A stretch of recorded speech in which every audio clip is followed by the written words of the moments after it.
하나님 말씀 함께 보겠습니다. 베드로전서 4장 8절 말씀.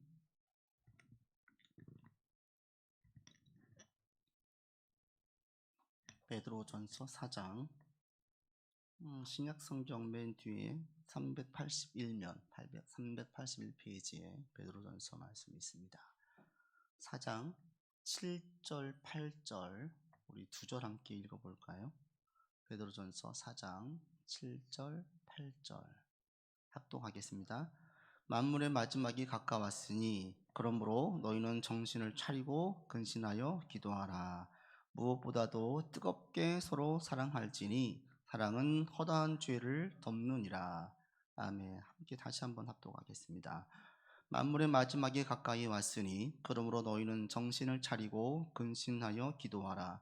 무엇보다도 뜨겁게 서로 사랑할지니 사랑은 허다한 죄를 덮느니라. 아멘. 지난주에 마지막 종말의 때에 대해서 잠깐 말씀을 드렸어요.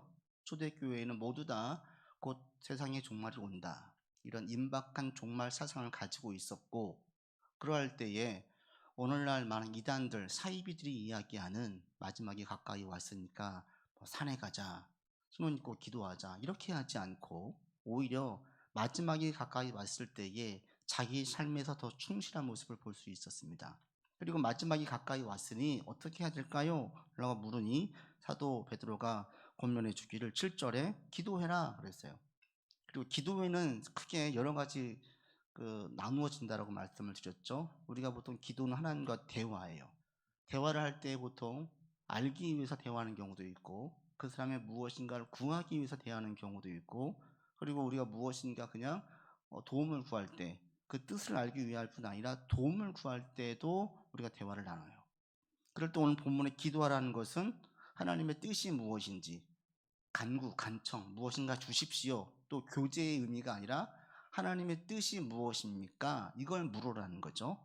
근신해서 깨어서 절제하고 죄에 사로잡히지 않는 가운데에 하나님의 뜻이 무엇인지를 구하십시오 라고 말씀을 드렸습니다. 오늘 또 한 가지를 말씀을 드려요. 이 말씀이 우리한테 매우 유익한 이유는, 우리가 종말을 이야기하는 것은 지금 종말이 오지 않겠지, 이런 나태하고 아니라는 생각을 빠질 수도 있어요. 그러나 단순히 종말 얘기를 의미할 뿐 아니라 어떻게 하면 2022년도를 더 알차게 또 의미 있게, 그리고 2022년도 마지막 송구영신 예배를 드릴 때에 감사함으로 참 보람이 있는 2022년이었다 이렇게 고백할 수 있을까, 이것을 또 오늘 우리에게도 주셔요. 그럴 때 첫 번째가 하나님의 뜻을 구하십시오. 여러분 올 한 해 하나님의 뜻을 구해 보십시오. 어느 때보다도 더 알찬 2022년이 될 수가 있습니다. 하나님의 뜻을 구한다는 것은 어떤 내 삶을 속박하거나 얽매이는 게 아니에요. 우리가 보통 뜻을 구하라 그러면 그럼 내 의사는요, 내 의지는요, 이렇게 의문을 품는 분들이 있는데, 의외로 우리가 살면서도 이런 질문들을 많이 사람들에게 던져요. 어떤 분야의 대가를 만나게 되면 그 분야를 알고 싶을 때 그 대가에게 조언을 구하잖아요. 이거 어떻게 해야 됩니까? 무엇인가 하다가 막혔어요. 그 분야의 전문가에게 물어보죠. 이거 어떻게 해야 됩니까? 그럴 때 그 전문가가 알려주면 그대로 따라가요. 왜요? 그 분야의 최고임을 알고 있기 때문에 그 사람이 하는 대로 따라갈 때에 막힌 부분이 풀린다는 것을 알고 있어요. 세상에서 존경받을 만한 사람들의 말을 귀담아 듣습니다. 그리고 그 말을 실천하고 애를 씁니다. 그럴 때 어느 누구 하나 이게 속박이다, 얽매인다라고 생각하지 않죠. 그런 것처럼 하나님은 우리 인생을 전체적으로 잘 알고 계십니다. 이 신뢰가 분명히 있다면 하나님의 뜻을 구하는 것, 또 뜻을 알게 되었을 때에 따르는 것을 전혀 주저하지 않겠지요. 오히려 감사하겠죠. 아, 이런 뜻이 있습니까? 이렇게 하면 됩니까? 감사함을 할 수 있어요. 그래서 여러분 올해 2022년도에 자꾸 질문을 던지세요. 하나님, 어떤 뜻이 있습니까? 지난주에는 권사님도 갑자기 어떤 문제가 생겼어요. 목사님 기도해 주세요 라고 하면서 하시는 말씀이 어떤 하나님의 뜻이 있을까요? 물어봐요. 이게 바로 믿음의 사람들이에요. 어떤 문제가, 새로운 문제가 딱 닥쳤어요? 그러면 묻는 거, 하나님 어떤 뜻이 있죠? 제가 여기서 무엇을 깨달아야 되죠? 깨달아보고 알려고 묻는 거예요. 이렇게 살아보잖아요. 여러분 살아보십시오. 2022년도 마감할 때 어느 해보다도 알차게 보냈음을 고백하게 될 것입니다. 이게 첫 번째예요. 그 다음에 또 하나 오늘 8절에 뭐라고 얘기합니까? 같이 읽어보죠. 8절 다시 읽겠습니다. 무엇보다도 뜨겁게 서로 사랑할지니 사랑은 허다한 죄를 덮느니라. 여러분 올해 의미 있게 알차게 보내고 싶으십니까? 그렇다면 사도 베드로가 권면합니다. 사랑하세요. 사랑에 힘쓰라는 거예요. 이게 세상의 철학과 가치와 다르죠. 세상의 방향은 여러분 알차게 보내고 싶으세요? 목표를 크게 가지세요. 그리고 열심히 사세요. 결과물을 만드세요. 그러면 보람 있을 것입니다 라고 얘기하죠. 성경은 그렇게 접근하지 않아요. 하나님은 그렇게 말씀하지 않으세요. 눈에 보이는 결과물들이 우리에게 보람을 줄 것 같은데 의외로 그런 것들은 허무하게 다가올 때가 많아요. 그 많은 그 운동선수들이 그런다고 하잖아요. 그 경기에 완전히 매진을 해요. 그래서 그 경기를 딱 마치고 집에 올 때는 허탈하대요. 그때 손흥민 선수도 그런 얘기를 하더라고요. 경기를 마치고 들어오면 허탈할 때가 있다. 우리가 볼 때는 그 결과물에 취해 있고 계속 보람차다고 느낄 것 같은데 그렇지 않다는 거예요. 그 이후에 밀려오는 헛헛함이 있어요. 성경 하나님은 우리에게 말씀하실 때에 알차고 보람 있는 것들을 눈에 보이는 결과물들로 얘기하지 않고 도리어 여기에서 사랑으로 얘기해요. 여러분 올해 2022년도 어느 때보다 더 많은 사랑이 있기를 바랍니다.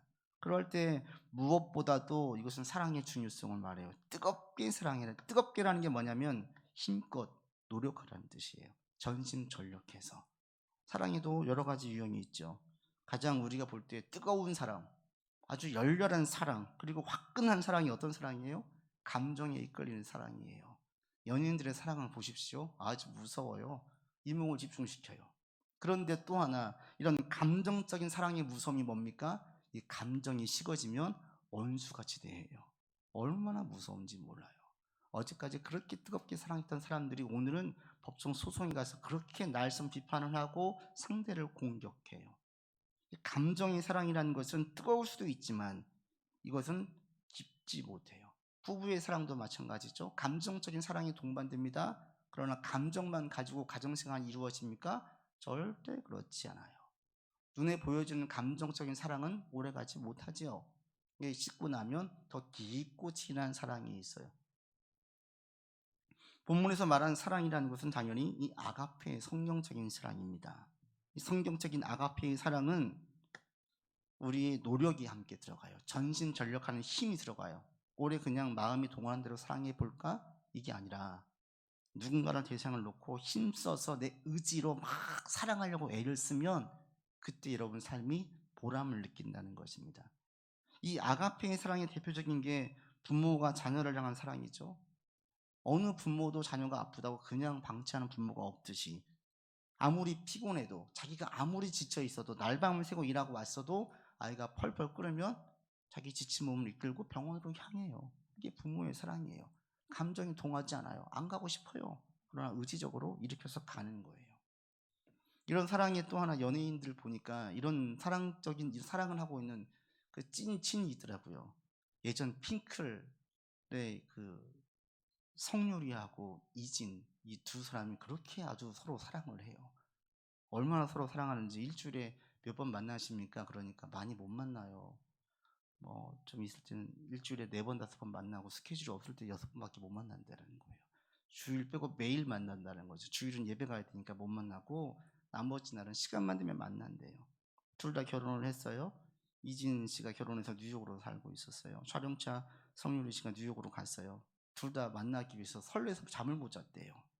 만나야 된다는 생각에. 만나고 난 다음에 헤어질 때 울어요, 서로. 언제 또 만나냐고. 이게 그 내용을 본 뒤에 리플을 달린다, 리플을 뭐라고 달렸냐면, 저건 사랑이야, 사랑. 사랑이라는 거 다. 저건 우정이 아니야. 이렇게 사랑의 관계를 뜨겁게 누군가 사랑한 관계를 갖잖아요. 그 사람을 생각하면 마음이 따뜻해져요.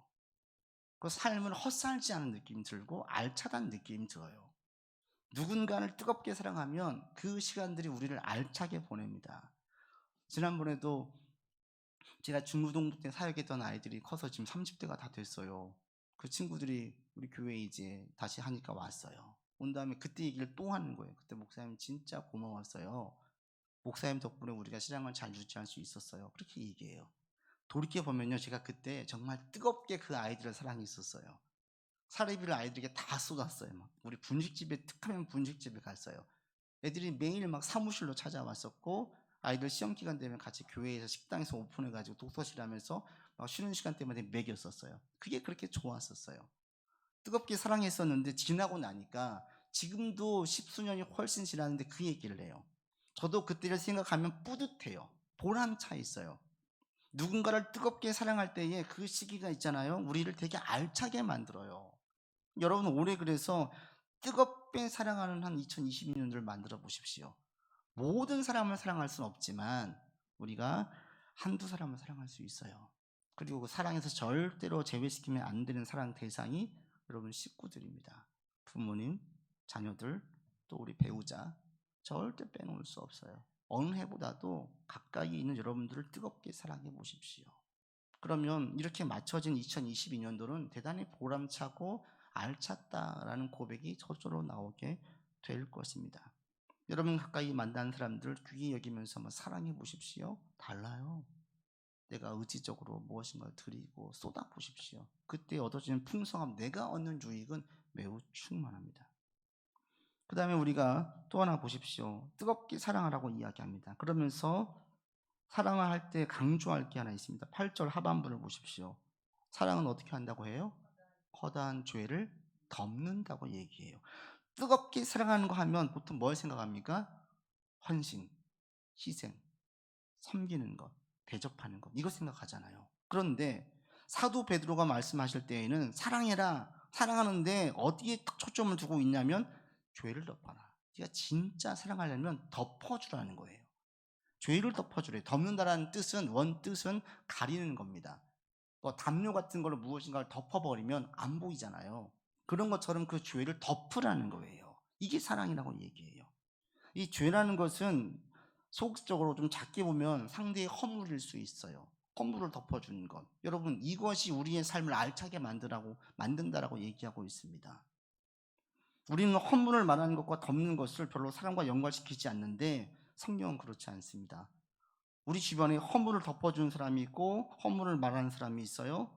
그리고 우리 가운데 자꾸 허물을 들춰내면서 계속 얘기하고 자꾸 떠올리는 사람이 있는가 하면 그걸 잊어버리는 사람이 있어요. 이게 허물이 어떻게 대하느냐가 그 사람의 사랑이 얼마큼 있느냐를 가늠하는 척도가 된답니다. 잠언서에 이렇게 말씀하고 있습니다. 허물을 덮어주는 자는 사랑을 구하는 자요, 허물을 거듭 말하는 자는 친한 벗을 이간하는 자다. 사이를 갈라놓는 자는 허물을 말하는 자고, 진짜 사랑하는 사람은 허물을 덮어준답니다. 미움은 다툼을 일으키지만 사랑은 모든 허물을 가리운다. 정말 사랑한다면 허물을 가리운대요. 허물에 대해서 이웃의 친구나 배우자 누군가의 허물에 대해서 어떻게 대응하느냐가 사랑하는지 사랑하지 않는 자를 가늠하는 척도가 된다는 겁니다. 여러분은 허물을 덮어주는 자랍니까? 허물을 거듭 말하는 자입니까? 허물은 자꾸 덮어주는 자가 되기를 바랍니다. 덮는다라는 것은 있는 거예요. 잊어버렸으니까 말할 수가 없겠죠. 안 보이는데 어떻게 말해요? 자꾸 보여야 말하죠. 덮는다라는 것은 안 보이게 딱 가리라는 거예요. 안 보여 보니까 할 말이 없잖아요. 상대를 볼 때 허물이 먼저 생각이 납니까? 하루를 마칠 때에 자꾸 동료의 허물이 생각이 납니까? 그러면 그 다음날 그 동료를 볼 때 보십시오. 좋은 마음이 들어요? 좋은 마음 안 들죠. 딱 보면 그 상대가 나한테 잘못했던 게 생각이 나는데 좋은 마음 들겠어요? 좋은 마음 안 들죠. 허물을 이렇게 우리 가운데 있으면 이것이 우리의 삶에 나쁜 영향을 미쳐요. 여러분, 상대를 볼 때 자꾸 허물은 덮어버리고 고마운 것들, 감사한 것들을 자꾸 기억할 수 있는 여러분들 되기를 바랍니다. 아멘. 이런 삶을 우리가 살아가게 될 때에 그것이 우리 삶에 대단히 유익하게 만들어져요. 상대의 허물을 덮어주려고 한다면 이 허물이 그냥 덮어지지 않아요. 덮기 위해서는 어떻게 해야 되느냐? 누가 상대의 허물을 덮어주냐면 상대의 허물을 작게 보는 사람들이 허물을 덮어줘요. 어떻게 저럴 수가 있어? 이런 못 덮어요. 뭐 별거 아니야. 특히 부모들이 자녀를 대할 때 그러죠. 그냥 다 덮죠. 별거 아니야. 다 커보니까 그건 큰일이 아니야. 아이들은 깜짝 놀라죠. 부모가 볼 때는 그렇게 크게 놀랄 일이 아닌 거예요. 상대의 허물을 볼 때 이걸 작게 보는 마음이 있는 사람이 상대의 허물을 덮어줘요. 또 한 가지 누가 덮어줍니까? 상대를 너그럽게 받아들이고 이해할 수 있는 관용의 마음을 가지고 있는 사람이 상대의 허물을 덮어줘요. 그럴 수 있지. 이게 이해가 되면 덮어줘요. 어떻게 그럴 수가 있어? 못 덮어요. 그래, 그럴 수 있어. 또 한 가지 어떤 사람이 덮냐면 상대의 허물을 보면서 자신을 돌아보는 사람이 상대의 허물을 덮을 수 있어요. 누가 같이 청소한 다음에 상대의 묻은 더러운 걸 볼 때 너 묻었어 라고 얘기로 끝난 사람이 있고, 그걸 보면서 혹시 나도 묻었나? 자기를 살피는 사람이 있어요. 상대의 허물을 보면서 자기를 살피는 사람들은 훨씬 더 관용의 마음을 가질 수 있습니다. 그리고 생각해 보십시오. 이 세상에 허물 없는 사람이 있습니까? 한 사람도 없어요. 한 사람도. 나는 허물을 짓지 않고 살아요. 허물이 없습니까? 실수하지 않아요? 누군가의 해된 일을 하지 않고 살아요? 아니요. 이 세상에 그런 사람은 한 사람도 없어요. 모두 다 허물이 있어요. 상대의 허물을 볼 때 나도 똑같아 라는 마음을 가지면 상대를 너그럽게 바라볼 수 있고 상대의 허물을 덮어줄 수 있어요. 여러분, 오늘 힘써서 상대의 허물을 덮어주는 자 되기를 바랍니다. 이런 은혜가 있기를 바랍니다. 상대의 허물이 그때 지나고 나면 잊어져가지고 기억도 안 나. 누가 얘기할 때 기억도 안 나. 나 다 잊어버렸는데? 이럴 수 있는 은혜가 있기를 바랍니다. 그리고 이게 어떤 또 축복이 있냐면 내가 상대의 허물을 덮어주잖아요. 상대방도 나에 대해서 관용의 마음을 베풀어요. 내가 상대에 대해서 너그러운 마음을 가지고 있으면 상대도 똑같아요. 그러니 우리가 감정적으로 헛된 에너지를 소진할 필요가 없고 에너지를 소진하지 않게 되어져요. 그러니 삶이 풍성할 수밖에요. 여러분 가운데에 상대의 허물을 덮어줄 수 있는 자 되기 바랍니다. 아멘. 올해 한번 힘써 오십시오. 특히 가까이 있는 사람들 허물이 기억날 때 애써 잊으려고 해보세요. 그리고 기억하세요. 나도 똑같은 자임을. 그러면 상대에 대해서 좀 더 너그럽게 볼 수 있어요. 나도 그랬었어. 또 한 가지 여기서 말하는 죄라는 것은 진짜 죄예요. 진짜 악한 일을 행하는 사람들. 허물이 아니라 진짜 죄. 내게 악한 일을 해서 내가 큰 어려움을 겪는 경우, 이런 경우는 허물을 덮기가 진짜 어려워요. 왜냐하면 내한테 너무나 큰 상처와 아픔과 고통을 줬기 때문에. 지난번에는 권사님도 그 얘기 하시는 거예요. 돈을 좀 빌려줬대요. 이 돈 문제 가지고 사람들이 제일 많이 힘들어 하잖아요. 돈을 빌려줬대요. 그런데 돈을 안 갚는 거예요. 나도 다른 사람에게 돈을 빌렸어. 이 사람 돈을 갚으라고 자꾸 푸시가 와요. 근데 이 돈을 받아서 갚으려고 했는데 이 돈을 안 주는 거예요. 어떻게 되겠어요? 전화하니까 돈도 안 줄 뿐더러 전화도 안 받고 문자로 다시는 전화하지 말래요. 그게 자기 친남동생이에요. 나이 들어가지고 60 넘어가지고 종종 동생하고 돈을 주고받고 했었는데 얘가 돈을 안 주는 거예요. 얼마나 힘들어요. 이분이 우울증이 걸려버린 거예요. 그래가지고 우리의 삶에 이런 경우들이 많아요. 어느 연예인이 그러더라고요. 세상에서 제일 못된 사람이 누구냐? 돈을 빌린 다음에 외제차 타고 다니는 사람들. 진짜 못된 사람이라는 거예요. 정말 그렇죠. 세상에서 가장 악한 사람 중에 한 사람에 속하는 이 죄가 사기치는 사람들이에요. 다른 사람 등쳐가지고 자기 배불리는 사람들, 아주 큰 죄를 저지른 사람들입니다. 반드시 하나님의 벌을 받게 되어져 있어요. 저주받은 인생이에요. 돌이키지 않으면 저주 가운데 있는 거예요. 반드시 돌이켜야만 하는 거예요. 근데 이런 일을 당하게 되어지면 너무 힘들어요. 당하는 당사 어떻게 용서가 되어져요? 그런데 성경에서는 이러할 때에 사도 베드로가 이걸 용서할 수 있는 사람들은 이 죄를 덮는다는 것이 용서인데, 용서하게 되어지면 얻는 유익이 엄청 크거든요. 허물을 덮을 때에도 유익이 큰데 죄를 덮으면 훨씬 더 내게 영향이 있어요. 왜냐? 허물을 덮지 못하면 자꾸 누군가의 허물을 말하면 나도 긴장해요. 나는 허물을 보이지 않으려고 예민한 적이 있어요. 그럼 내가 허물을 덮어주면 상대도 나의 허물을 덮어주다 보니까 훨씬 감정적으로나 정신적으로나 좀 여유가 있어요. 그런데 허물도 이런데 죄는요, 훨씬 더 내게 미친 영향이 데미지가 크거든요. 막 그 사람의 생각이 나죠. 어떻게 나한테 그럴 수가 있어? 막 속이 상해요. 괘씸해요. 이게 분노가 치밀어요. 한 번씩 막 화병이 올라오는 거예요. 생각하면 확 열이 받아가지고. 그런데 그러할 때 죄를 용서할 수 있다면 이것들 다 이런 감정적인 소모가 사라지니까 얼마나 유익하겠어요? 본문에서 사도 베드로가 죄를 덮으라, 이것은 성경적으로 좀 나누어지면 크게 두 가지로 볼 수 있어요. 첫 번째, 내게 죄를 짓는 사람에게 마음으로 이를 갈지 말라는 거예요. 마음으로. 어떤 경우 용서가 안 되는 경우가 있어요. 그런 경우에는 저는 용서하지 말라고 하겠어요. 용서하지 마세요. 다윗 경우에도 용서하지 않았어요. 사울이 용서가 된 게 아니에요. 사울이 그렇게 자기를 괴롭혔잖아요. 왕이 시기심 때문에 자기를 괴롭혀요. 충성해서는 자기가 한 것은 왕에게 충성한 것밖에 없어요. 그런데 왕이 자기를 죽이려고 해요. 20대 때 계속 도망다녀요. 그때 시편 보잖아요. 다윗이 어떻게 기도하냐면 하나님, 이것들을 하나님께서 갚아주십시오. 자기 잘못한 게 없어요. 왕이 왕의 힘으로 자기를 죽이려고 해요. 너무너무 원망스럽죠. 그럴 때 용서가 되진 않아요. 그러나 그 마음 가운데에 복수의 칼을 갈진 않았어요. 그러면서 하나님께 맡겨서 하나님께서 갚아주십시오. 여러분, 내게 큰 상처를 준 사람들이 쉽게 용서가 됩니까? 안 돼요. 그때 용서하지 마세요. 대신 복수의 칼을 갈지는 마세요. 내가 반드시 성공해가지고 내가 너 복수할 거야? 이렇게 하지 말라는 거예요. 대신 그 복수의 칼을 내가 갈지 말고 하나님께 맡기라는 거예요. 하나님 갚아주세요. 하나님 아시지요? 제가 지금 얼마나 원통한지 아시지요? 하나님 갚아주세요. 하나님께 맡기라는 거예요. 이게 쉽습니까? 절대 쉽지 않습니다. 근데 맡기면 내 마음에 있는 감정적인 게 확 회복되어져요. 그리고 또 하나는 진짜 용서하는 거예요. 덮어버리는 거예요. 잊혀지는 거예요. 이게 쉽지 않은데 이렇게 하게 되어지면 이게 미치는 영향은 어마어마합니다. 이걸 정말 자기한테 큰 죄를 저질렀는데 이것을 용서한 대표적인 예가 창세기에 나와 있는 요셉이에요.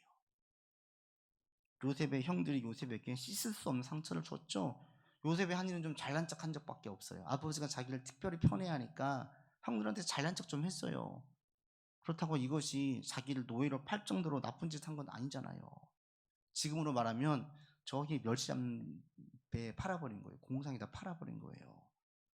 10대의 요셉이 씻을 수 없는, 지울 수 없는 큰 상처를 받았어요. 너무너무 아프죠? 그런데 나중에 다시 만나게 됐어요. 이집트에서 함께 살게 됐어요. 요셉이 성공해가지고 총리가 되어가지고 너무너무 잘 나가 다 형제를 품었어요. 근데 이후에 아버지 야곱이 돌아가셨어요. 장례 치고 나자마자 형들이 와가지고 요셉에게 무릎 꿇고 절하면서 용서해달래요. 어떤 마음이 있었냐면 요셉이 지금은 아버지 때문에 우리를 용서하는 것처럼 보이지만 저건 용서한 게 아니다. 왜? 자신들이 봐도 너무했거든. 자신들이 봐도 너무나 큰 죄를 저질렀거든. 용서를 못할 거다. 지금 아버지 때문에 참고 있을 거다. 근데 아버지가 돌아가셨어요. 이제 겁나는 거예요.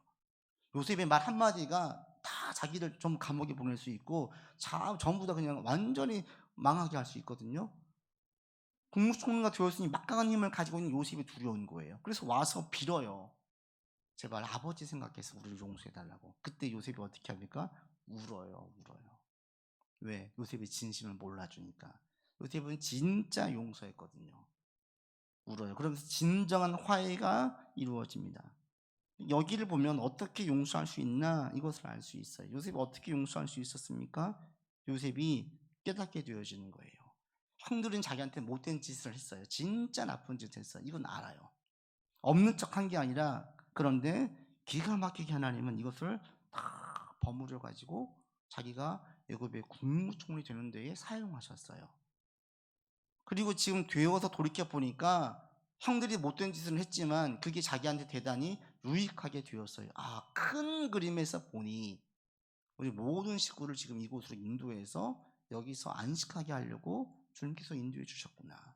이렇게 고백이 되는 거예요. 그 사람은 나한테 되게 못된 짓을 했지만 그게 나한테 크게 내 인생을 망하게 하거나 해가 되지 아니하고 도리어 나한테 유익이 될 수 있다라는 확신과 경험이 요셉으로 하여금 형들을 용서하게 만들었어요. 초대교회도 마찬가지였습니다. 많은 순교자들이 있었습니다. 근데 그들은 증오의 칼을 품지 않았어요. 그리고 용서했어요. 저들이 하는 짓을 모르기 때문에 예수님처럼 다 용서했었어요. 사자밥이 되기도 하고 창에 찔려 죽기도 하고 심지어 보게 되면 임산부도 죽게 되고 아이도 죽고 무자비하게 카타콤의 순교자들을 보면요 아주 무자비하게 죽음을 당했어요. 근데 그들이 분노의 칼을 갈지 않았어요. 그리고 찬양했었어요. 보이지 않는 사람들이 미쳤다고 얘기했죠. 찬양했던 근거가 어디에 있냐면 부활하신 예수님을 본 다음에 이 땅의 삶이 전체가 아니라 이 이후의 삶에서 더 좋은 것으로 주실 것이라는 확신이 있었기 때문에 그들이 찬양할 수 있었어요. 누군가 나에게 해를 가할 때에 이것이 내 인생을 망하게 하지 않는다.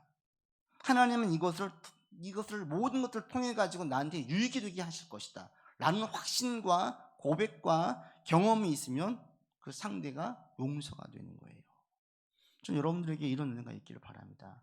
할 수 있으면 큰 상처받지 않는 게 제일 좋지요. 내 인생이 우리 뜻대로 됩니까? 안 돼요. 정말 그렇게 믿었던 사람이 내게 큰 배신과 상처를 줄 수 있어요. 상처가 없을 수 없어요. 그러할 때에 할 수 있으면 이것들을 덮을 수 있는 은혜가 여러분들 가운데 있었으면 합니다.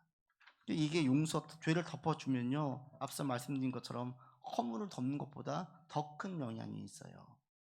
지나친 감정적인 소진 없습니다. 확 올라오는 게 없잖아요. 화병이 안 생기잖아요. 그리고 내 인생은 그 사람 계속 의식하면서 살지 않잖아요. 내가 복수할 거야, 복수하기 위해서 무엇할 거야, 이렇게 초점을 두지 않다 보니 우선순위를 바르게 매길 수가 있어요. 그러니 자기의 삶이 더 좋아질 수밖에요. 여러분 2022년도 사랑하는 한 해 되길 바랍니다. 뜨겁게 사랑하는, 올해 힘써가지고 사랑해 보십시오. 그리고 허물을 들추지 말고 자꾸 허물을 주목하지 말고 가볍게 넘어질 수 있는 사람 되십시오. 내가 커버할 수 있다면 커버해 보십시오. 그때 주는 은혜가 커요. 예전에 그 팀 켈러 목사님께서 쓰신 책 가운데 이런 내용이 있어요. 교회에 새로운 자매님이 오셨습니다. 한참 지난 다음에 자신이 어떻게 교회에 오게 되었는지 그 동기를 설명하는 거예요. 자기 상사가 이 교회 다닌대요. 그래서 오게 됐대요. 또 어떻게 오냐? 그러니까 자기가 직장 들어간 지 얼마 안 됐는데 큰 실수를 한 거예요. 그래서 이걸 그대로 페널티가 되면 자기는 직장에서 해고당해도 할 말이 없는 거예요. 어렵게 들어왔는데. 근데 자기의 높은 상사가 그 자기의 실수를 자기 실수로 대신 커버했대요. 자기가 잘못한 걸로. 이게 너무나 미국 사회는 더더욱 개인주의가 강하니까 이게 이해가 안 되는 거예요. 그래서 물어봤대요. 대체 왜 그랬습니까? 나중에. 그랬더니 그러더래요. 그 상사가, 나는 그 실수를 내가 커버하면 내 실수로 얘기하면 그냥 벌점 좀 먹고 마는데 당신 경우에는 해고당할 것 아니냐. 그 사유가 해고당하면 당신이 어떻게 생계를 유지하냐. 내가 대신 끌어안았다 이런 거예요. 근데 처음에는 색안경을 끼고 봤대. 이게 말이 안 되는 거죠. 자신들의 사상에서 이게 이해가 안 되는 거예요. 그런데 계속 주목해 보면서 대체 뭘 나한테 빼먹으려고 그러나 했었는데 시간이 지날수록 없는 거예요. 그리고 알게 된 게 저 사람이 저렇게 고백하고 나를 허물을 덮어줬던 이유가 그리스도의 사랑 때문이었다, 보험 때문이었다라는 거예요. 그래서 궁금했대요. 저분이 다니는 교회가 어떤 교회인가. 그래서 이 교회에 오게 됐대요. 나중에 마음을 연 다음에 목사님이 이런 얘기를 했어요. 단순히 허물을 덮을 정도뿐 아니라 내가 끌어안게 되어지면 이런 힘이 있어요. 한 영혼을 살렸어요. 한 영혼의 복음에 관심을 갖게 만들어 줬었어요. 여러분, 올해 누군가의 허물 내가 감당할 수 있다면 감당해 보십시오. 거기 그리스도의 능력이 있습니다. 그리고 할 수 있으면 누군가의 죄도 덮어줄 수 있기를 바랍니다. 이게 용서가 안 되거든 내 가운데 분노의 칼은 갈지 않도록 여러분 하나님께 심판권을 넘기시길 바랍니다. 그래서 여러분 마음 가운데 증오와 분노와 원 맺힌 한 맺힌 것들이 가득 차오른 2022년도가 아니라 이런 것들을 다 주님께 넘겨버림으로 사람들로 인해서 예민해지는 삶이 아니라 오히려 하나님 때문에 풍성해지는 2022년도가 되기를 바랍니다. 아멘. 그러면 여러분 이렇게 2022년을 보내보십시오. 진짜 알차요. 보람차요. 정말 감사함으로 2020년도 마지막에 송구영신 예배를 드릴 수 있을 것입니다. 2020년도 마지막 송구영신 예배를 드릴 때 이런 감사할 내용들이 많아지는 여러분들 되기 바랍니다. 아멘. 올해 힘써서 상대의 허물을 말하지 말고 상대의 칭찬을 말하고 덮어주고 이렇게 힘쓸 수 있는 복된 2022년이 되길 바랍니다. 아버지 하나님, 우리가 우리에게 주어진 삶을 귀하고 보람있고 알차게 보내기를 원합니다. 그러기 위해서 오늘의 말씀을 귀담아 듣기를 원합니다. 계속 하나님의 뜻을 묻게 하시고 또 우리가 살면서 힘써서 사랑할 수 있는, 뜨겁게 사랑할 수 있는 우리 되게 하여 주시옵소서. 허물을 들추지 아니하고 죄를 들추지 아니하고 할 수 있으면 힘써 덮는 자 되게 하여 주십시오. 그리고 이것이 진정한 사랑임을 깨달아 우리 삶이 어떻게 풍성해지는지를 보게 하여 주십시오. 아버지 하나님, 혹여 우리 가운데에 나에게 큰 죄를 저지른 사람 때문에 힘들고 아파한 자들이 있습니까? 아버지, 이 모든 아픔과 고통과 원한을 주님께 다 넘겨드리기 원합니다. 주님 갚아주십시오. 주님 복수해 주십시오. 그러나 저는 복수의 칼을 갈지 않겠습니다. 그리고 아버지 하나님, 믿음으로 고백하기 원합니다. 내게 지금 아픔이지만 이 아픔을 주님께서는 반드시 내게 좋은 유익이 되는 방법으로 사용해 주실 것을 믿습니다. 전능하신 하나님, 전지하신 하나님께서 이것들을 사용하여 주시어서 내 삶의 유익이 되게 인도하여 주시옵소서. 올 한 해 다시 한번 감사함이 넘쳐지는 2022년이 되기 원합니다. 주님, 우리를 주장하여 주시고 감사가 넘쳐지는 한 해가 되도록 이끌어 주옵소서. 예수 그리스도 이름으로 기도드립니다. 아멘.